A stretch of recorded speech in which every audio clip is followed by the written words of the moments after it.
ไม่สูงกันเอามาแล้วค่ะมาหอดถึงที่สวนลูกสัตว์เนี่ยนะคนบอกนะครับสวนลูกสัตว์นะครับคนอย่างพวกนั้นที่พาโลนะครับนั่นนะครับเนี่ยครับเราขามาหอดถึงที่นี่กันนะคำว่าเด็ก10 บาทแท้นะครับเนาะ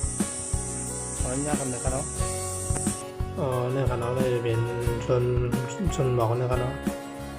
คำว่าคาเดกาเลเดดินึงนะครับพี่น้องขออย่าเป็นอย่างนั้นนะครับด้วยจังหวะนี้ครับเนาะแม่สงการเนาะกำลังเอาขาเดือนพี่น้องขามาเดี๋ยวด้วยทีนึงก็เป็นรอยผายี่เนี่ยครับเนาะผายี่รอยผายี่เนี่ยครับนั่นเนี่ยครับนะโดยลงมาลงนะครับไม่ต้องจะเป็นนั่งมือครับเนาะนั่งมือเนี่ยก็จะเป็นบ้านโคนโรงแรมนี่นะครับโรงแรมหอแต่นะครับเนาะเนี่ยครับต่างมาเลยไม่อยากไปขนาดนั้นเป็นลูกเป็นรอยขนาดนั้นนะครับเนี่ยครับเนาะตัวกำข้าวดีไทยวันนี้ยาวกันนะ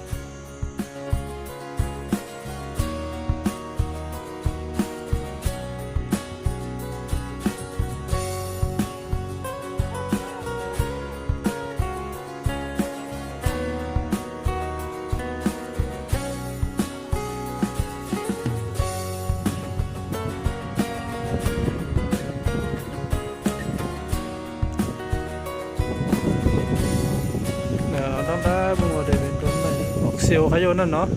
เขาจะเป็นบอกเซลล์เขานั่นนะครับเราต้องได้บุ้งว่าจะเป็นรอยเลยฮัลโหลนั่นจะเป็นรอยเขาเลยเนาะในขณะสูงก็สูงหนักขนาดนั้นพวกกลางไหนมาได้พวกนั้นขนาดน้ำมือน้ำนายทุนขนาดนั้น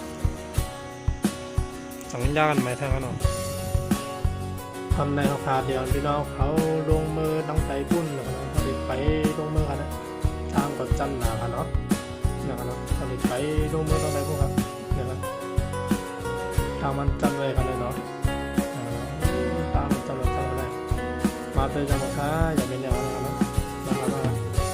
เขาไปลงอ่างไปลงกลางนะไปเจอจันราคาเนาะ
เนี่ยครับน้องมีน้องนอกเมืองเขาว่ามาเล่นน้ำกันน้ำอยู่นะครับ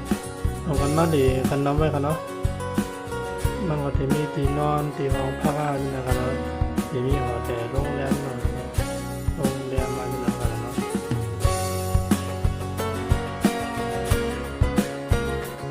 อันนี้ก็จะเป็นทางแผ่นดินมันนะครับในแผ่นดินมีสั่งหลากหลายนะครับ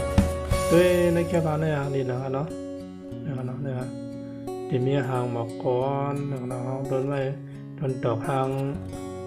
ตีหรือตีเศร้าขนาดเนาะหางตีหรือตีเศร้าเนี่ยตีหรือมีตั้งหลายตีล่างมีตั้งหลายนะเสียงมีตั้งหลายขนาดเนาะนะครับได้ขนาดหางนี้หางล่างขนาดข้าวนั่นแหละเนี่ยออกมาเหมือนข้าวกัดข้าวนั่นแหละข้าวกลางในข้าวกลางทำได้วิวได้แต่หางนี้นะครับเนี่ยเราต้องได้เป็นเงินปุ้นนะครับเราพอกลางใน càng này cho nên mà đây review này để hàng đi tao với cái đó view này càng này nó có càng khao càng quan tâm để tốt cái này cái nó view của hàng như vậy là xuống cái này đóขึ้นมาแล้วเนี่ยสูงไปกันเนาะตามันก็ได้ยาวไปเนี่ยกันเนาะนะครับในเดเวนที่ตัววิวนะครับที่ตัววิวที่สูงวิวนะครับเนาะตัววิวตัวลงไว้นะครับง่ายๆก็ได้นะเป็นรอยลงไปขนาดนั้นเนาะตัวจำมันกันเนาะ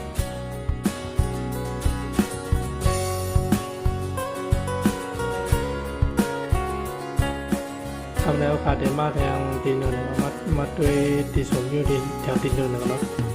ตีหนึ่งและตีหนึ่งตอนหนึ่งกันหานะครับมาด้วยทั้งหมดเลยนะครับ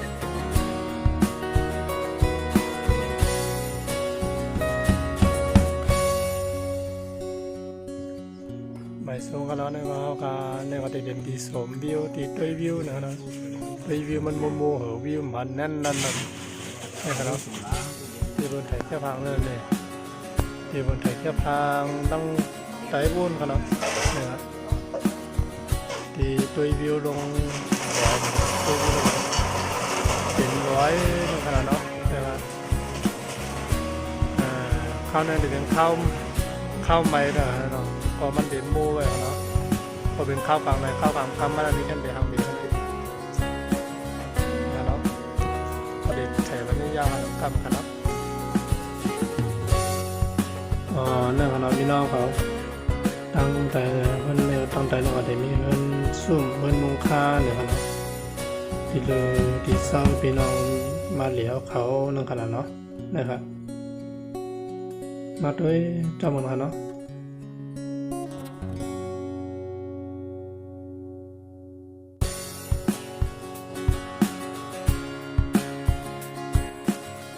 เนี่ยครับเนาะมานั่งให้ว่ากินน้ำกัดเย็นดีนะครับลมก็เย็นดีลมก็กัดดีนะครับลมท้องดีนะครับลมกัดเย็นดีนะครับพี่น้องว่ามานั่งให้ว่ารีวิวอยากกินน้ำกัดน้ำเย็นนะครับเนาะให้มาเลยว่ามาเดี๋ยวเลยนะครับพี่น้องครับให้นั่งเมษายน